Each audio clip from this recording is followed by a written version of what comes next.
Buenas, otra vez. Vale, voy a grabar un vídeo con el repaso así rápido de la segunda evaluación. Os saco las formulitas y os lo envío. Luego hago un archivo de ejercicios para que me los hagáis para los que tienen que presentarse a la repesca de la segunda y los demás para repasar. Vale, la segunda evaluación empieza por las el sonido. ¿Vale? Estos son mis apuntes, voy a ponerlos bien grande aquí. Vale. Vale, aquí está el sonido, vale, empiezo con un poco de teoría, bla, bla, bla, y llegamos al nivel de intensidad sonora. Os recuerdo que todos los problemas de sonido pues, tienen que ver con el nivel de intensidad sonora, la intensidad sonora.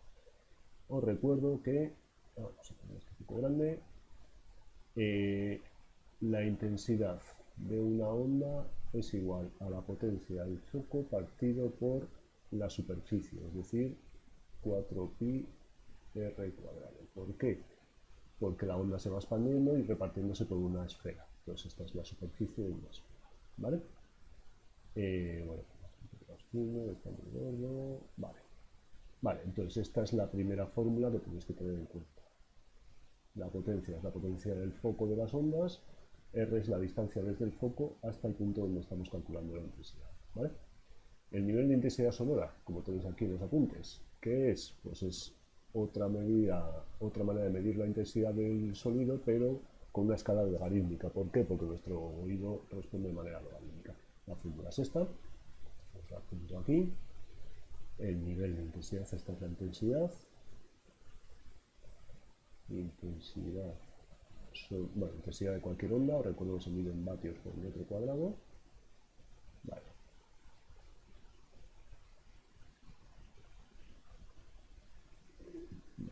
Vatios por metro cuadrado.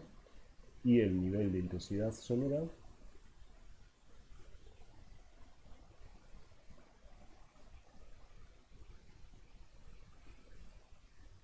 ¿vale? Que es beta y es igual a 10 veces el logaritmo de i partido por i sub 0. Esta es la otra fórmula de los problemas de ondas sonoras. Se miden decibelios, dB, y sub 0 recuerdo que es la intensidad umbral, el nivel mínimo que es capaz de captar un oído humano. ¿Vale? Y ya está, con esto se acabaron las ondas sonoras. El siguiente tema era el del campo electrostático. ¿De acuerdo? El tema un poco más complicadillo así del curso. Vamos a ponerlo en grande. Bueno, pues estos son los apuntes y empezamos por la ley de Coulomb. ¿Vale? Este tema era muy parecido, acordaros, al de campo gravitatorio. Entonces, os voy a hacer lo mismo que en el campo gravitatorio. Hay unas fórmulas generales que valen para cualquier problema y unas fórmulas que solo valen para masas puntuales o esféricas. Entonces, ojo con los problemas, tenéis que podéis usar unas o otras. Unas sí, otras. ¿Vale? Entonces, la primera es la ley de Coulomb, que según os la expliqué, solo vale para cargas, perdón, masas, he puesto aquí cargas puntuales o esféricas. Voy a corregir esto. Un momento.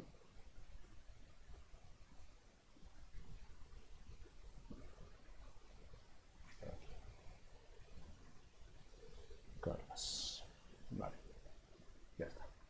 Bueno, pues la ley de Coulomb lo que dice es que si tenéis dos cargas cercanas, el módulo de la fuerza con la que se atraen o se repelen las dos cargas es igual a una constante, 1 partido por 4 pi epsilon sub 0, o k la llaman a veces, por una de las cargas por otra de las cargas en valor absoluto, las dos, ¿vale? Partido por r al cuadrado, distancia al cuadrado. Esta es la primera fórmula del campo eléctrico. Vale, solo para cargas puntuales o esféricas, ¿vale? Las fuerzas de atracción y de repulsión, si las cargas son del mismo signo se repelen, si son de distintos signos. Vale. Después de la ley de Coulomb, lo que viene es la definición de campo eléctrico, que es el campo eléctrico y el vector de intensidad de campo eléctrico. Vale, pues vamos a apuntarlo aquí. El vector de intensidad de campo eléctrico se llama E y como fórmula general es igual a la fuerza eléctrica partido por la carga, es decir, qué fuerza aparece por cada coulomb que colocamos. Esta fórmula la podemos utilizar siempre, ¿vale? Con vectores o vale con módulos, es la misma, ¿vale? Intensidad de campo eléctrico. Intensidad de campo eléctrico, ¿vale? Vale. Si en esa fórmula de F ponemos la ecuación de la ley de Coulomb, entonces obtenemos una fórmula para la intensidad de campo eléctrico, ¿vale? Esta misma la ponemos aquí. Pero esta fórmula solo vale para cargas puntuales o esféricas. Aquí hay un puntito. ¿Vale? Vale. Esta fórmula es 1 partido por 4 pi epsilon sub 0 por la carga que crea el campo partido por r al cuadrado. Esta es la fórmula de la intensidad del campo eléctrico. Vale, perfecto. La fórmula general, la fórmula para cargas puntuales o esféricas. Después, bueno, calculaba lo que os he dicho, el principio de superposición, si tenéis varias cargas sumáis los campos de cada una, ojo, como vectores. Energías y diferencias, por teoría, energía, la energía del campo eléctrico. Vale, vamos a ver, lo primero. Un momento.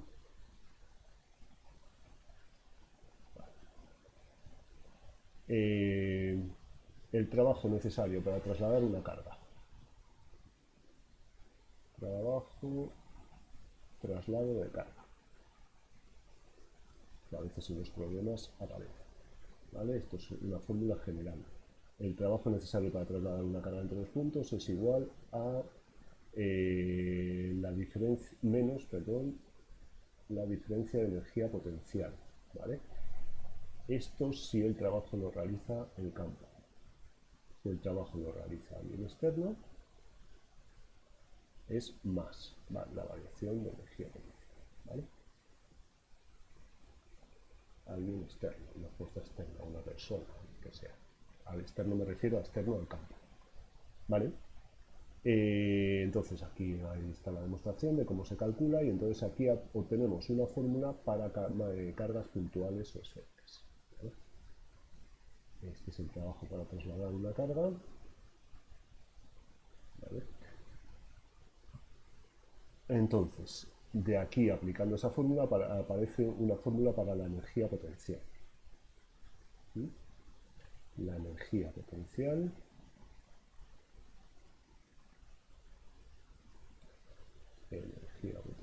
es igual a 1 partido por 4 pi epsilon sub 0, bueno, es epsilon, pero bueno, como siempre estamos en el vacío, por la carga, las dos cargas que hay, partido por R, sin cuadrado. En las energías la R no tiene cuadrado, las fuerzas y los campos sí. Aquí las cargas con signo, no pongo las barritas, ¿vale? Porque la energía potencial puede ser positiva o negativa, ¿vale? Solo para cargas puntuales o esféricas. Más, después de la energía potencial os hablaba del potencial, ¿vale? También tenemos fórmulas. Potencial. El potencial eléctrico. El potencial eléctrico, V, por definición, es la energía potencial partido por la carga que sufre el campo. Esta fórmula es general y se puede usar siempre. La solemos usar así. Solemos poner variaciones, que es válida la fórmula exactamente igual, y se suele utilizar así. La variación de energía potencial es Q por variación de potencial, ¿vale? Esto lo hemos usado así muchas veces. Vale, es la misma fórmula. La energía potencial, el potencial también es, si calculamos el potencial utilizando la fórmula esta de energía potencial para cargas puntuales o esféricas, es 1 partido por 4 pi epsilon sub 0 por la carga que crea el campo partido por ¿vale? Ya está. Este es el potencial creado por la carga. ¿Vale? ¿Qué más? Un momento, se me ha ido todo. Estaba aquí. Vale, el potencial, aquí está la demostración de la fórmula. El trabajo escupe la diferencia potencial. Vale, vale. Y ahora ya venía la relación entre campo y potencial eléctrico. Vale, aquí ponemos es un apartado distinto, ¿vale? Ahora, esto solo vale para campos uniformes, ¿vale? Si un campo eléctrico es uniforme, si no os pone el problema que el campo es uniforme, no podéis utilizar esta fórmula. También se puede utilizar si el campo está creado por un plano. Creemos que los campos de los planos son uniformes, ¿vale? Pero solo en esos dos casos. Entonces, si eso pasa, la diferencia de potencial entre dos puntos será igual a menos el campo por la distancia por el coseno de alfa. Esto salía de una integral que ahora, bueno, tenéis la demostración en los apuntes, ahora lo voy a hacer. Pero esta fórmula sí que la utilizabais solo para campos uniformes, ¿vale? Solo para campos uniformes. Entonces esta aparte, porque si no os dice ningún problema que el campo es uniforme, nada. Vale, esa es la relación entre campo y potencial. Era esta integral que tenéis aquí. Esta es la relación entre el campo y potencial. ¿He puesto el menos? Sí, vale.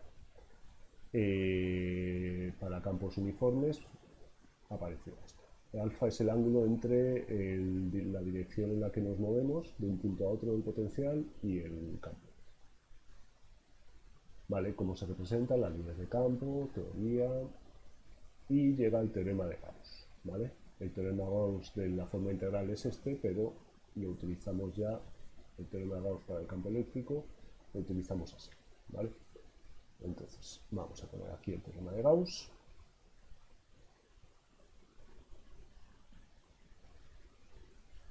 El teorema de Gauss, que es que la integral a lo largo de la superficie S del campo E por diferencial de S es igual a, perdón, se me ha ido la carga encerrada por la superficie partido por epsilon, ¿vale?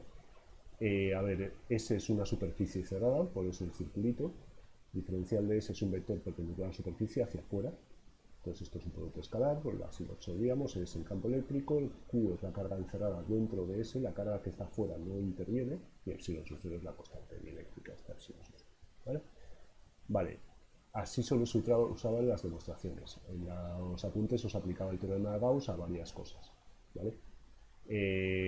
Nos servía para calcular campo y potencial de una esfera, que resultaba igual que el de un punto, con lo cual os vuelvo a poner las fórmulas, repasadeslo. Y si el campo del plano, el campo creado por un plano indefinido.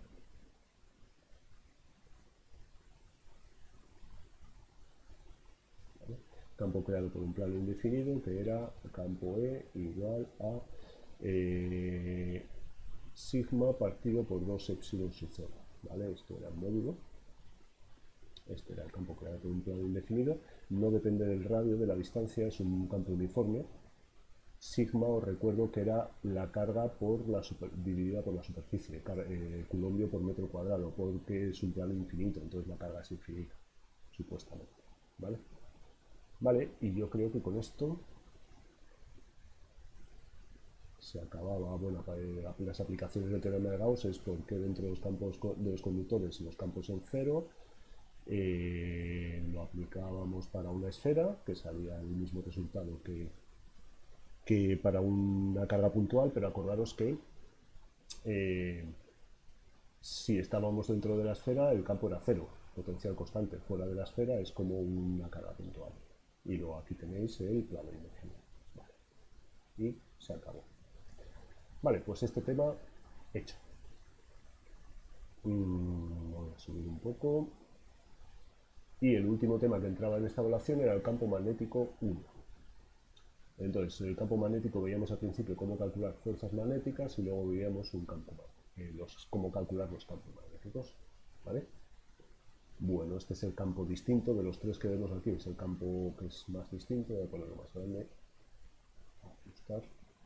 ¿Vale? Todo teoría, que es el magnetismo, las sustancias, los polos opuestos se atraen, los iguales se repelen. Os definía el vector de inducción magnética, B, que era el vector del campo magnético, se medía en teslas, y empezábamos la primera fórmula de la ley de Lorentz, ¿vale? Es la fuerza sobre una carga en movimiento. Fuerza sobre una carga en movimiento.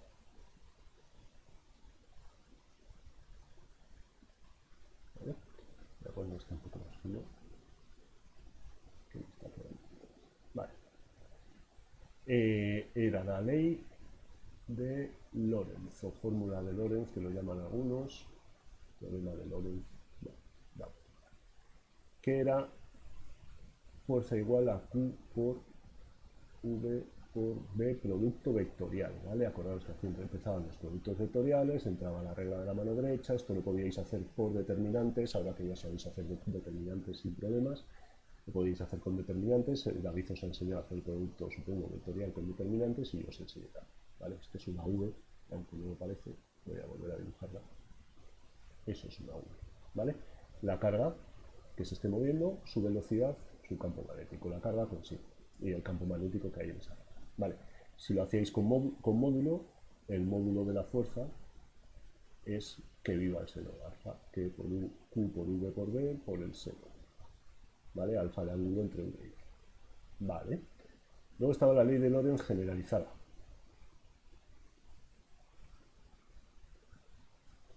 Para el caso en el que había a la vez un campo eléctrico y un campo magnético. Es simplemente poner que la fuerza total sobre la carga es, por un lado, la fuerza eléctrica, que os recuerdo que es Q por E, más la fuerza magnética, que es Q por V por E. ¿Sí? Esto es producto vectorial y esto es una V que no sé por qué me está saliendo. ¿Vale? Vale, esta era la ley de Lorentz generalizada para aquellos problemas en los que aparecen los dos campos a la vez. Típico problema de qué campo eléctrico hace falta para que siga lineal. ¿Vale? Vale. De la ley de Lorentz salía casi todo. ¿Vale? Muchos de los problemas de este tema. Aquí os explico la regla de la mano derecha, la ley de Lorentz generalizada. Vale. Y aquí os ponía los tres casos que se pueden dar cuando una carga se atraviesa un campo magnético. ¿Vale?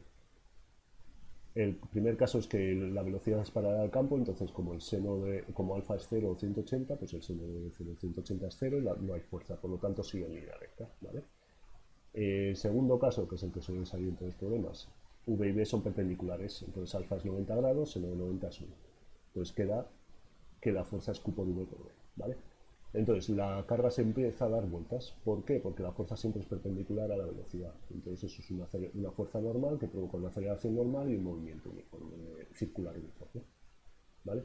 Entonces os recuerdo que aplicabais en esos problemas para calcular el radio. Ni siquiera lo voy a poner aquí porque esas fórmulas no os las tenéis que aprender, tenéis que hacer todo este desarrollo. ¿Vale? Aplicar la segunda ley de Newton, voy a ponerlo aquí, cargas girando, problemas de cargas girando, calcular el radio y demás. ¿Vale? Aplicáis la segunda ley de Newton como los satélites de Newton, ¿vale? Fuerza igual a m por aceleración normal y como la fuerza es la fuerza magnética, pues Q por V por B por el seno de 90 grados, que es 1, es igual a mv cuadrado partido por R. Y de aquí, esto es el módulo, voy a borrar esta flechita porque esto es un módulo. Vale. Esta V se va con una V y de aquí ya despejáis, esto es 1, despejáis el radio, la masa, la carga, lo que os pida, ¿vale? Esta carga es con valor absoluto porque estoy utilizando el módulo. Aquí esta carga es con valor absoluto porque estoy calculando el módulo, ¿vale? Entonces, cuando tengáis un problema de cargas girando, segunda ley de Newton y como los satélites, partís de aquí, no ponéis directamente la fórmula, ¿vale? Vale. Luego había un tercer caso que pues, yo no os he puesto y en sentido jamás ha caído, que es el caso en el que pues, B y V no son ni paralelos ni perpendiculares. Entonces, ¿qué es lo que pasa? Por un lado, la velocidad tiene una componente perpendicular a B que la hace girar y por otro lado una componente paralela que la hace avanzar. Entonces el resultado es como un muelle en esta figura que se llama un helicoide. ¿Vale? Empieza a dar vueltas alrededor de la línea. Ya está. Se podría calcular el radio de estas vueltas y se podría calcular cuánto avanza por cada vuelta, pero vamos, que es lo que suelen poner estos problemas, pero ya os digo que nunca han caído. Ni yo se las puedo poner en los exámenes que tengo. Vale. Y ahora empezábamos a calcular fuerzas. ¿Vale? Os recordaba aquí lo que es la intensidad de corriente eléctrica, la I, que se mide en amperios, es la carga por unidad de tiempo que atraviesa el conductor. Y entonces, cuando hay un conductor dentro de un campo magnético, pues como tiene cargas en su interior, sobre sus cargas, si se está moviendo, aparece una fuerza. ¿Vale? ¿Cuánto vale esa fuerza? El primer caso era el del conductor rectilíneo. Conductor rectilíneo. No, perdón. Me he saltado. Esto sigue siendo una fuerza. Me he saltado los campos. No, esto sigue siendo una fuerza. Esto lo tengo aquí. Fuerza sobre un conductor rectilíneo. Esto lo hemos usado muy pocas veces, pero bueno, por si acaso, en algún problema os aparece. La fuerza magnética sobre un conductor rectilíneo con que circula una corriente I es fuerza en módulo igual a Vil, la I es la intensidad de corriente, por el seno de alfa, que es el ángulo entre la intensidad y el campo. Vale.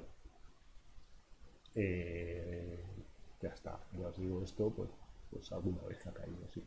Ahora sí, campos magnéticos creados por corrientes eléctricas. Entonces ahora pasábamos a calcular campos magnéticos, la segunda parte del tema. ¿Vale? El primer campo que calculábamos era el campo creado por un conductor rectilíneo, una corriente rectilínea, un cable recto. Conductor recto. ¿Vale? Supuestamente indefinido. Entonces teníais un cable, una intensidad phi, el campo os recuerdo que era tangente a este círculo que rodeaba el cable y sentido el de la mano derecha si agarráis el cable con el pulgar hacia donde va la intensidad. Eso sería el campo aquí y aquí, por ejemplo, sería hacia acá. Es como si estuviese dando vueltas alrededor del cable. Vale, ¿cuánto valía el campo? En módulo era mu sub 0 partido por 2pi por I partido por R. R es la distancia al campo. Eso es R. Mu sub 0 era una constante, os la daban siempre, es 4pi por 10 a la menos 7. Y ya está, esta fórmula sí que la usáis bastante y había típico problema de hay dos cables, calcular el campo magnético en el centro, en un punto, tal. Vale, eso es otro tipo de problemas. Vale. ¿Qué más? En una espiral circular en su centro. Jamás lo hemos utilizado ni os lo voy a poner en los exámenes que quedan y en seguridad no he caído nunca, ¿vale? Ya os aviso. Entonces, es esto, mu sucede I partido por 2R, pues ya está. El de un solenoide, este sí. Campo creado por un solenoide, que os recuerdo que es solenoide. Es un cable enrollado en un cilindro, una bobina, un electroimán, eso es un solenoide, ¿vale? Entonces el campo que crea B es igual a mu sub 0 por n minúscula por I. Mu sub 0 era constante y la intensidad y n era el número de espiras por unidad de longitud. N mayúscula es el número total por los metros que tiene el solenoide, ¿vale?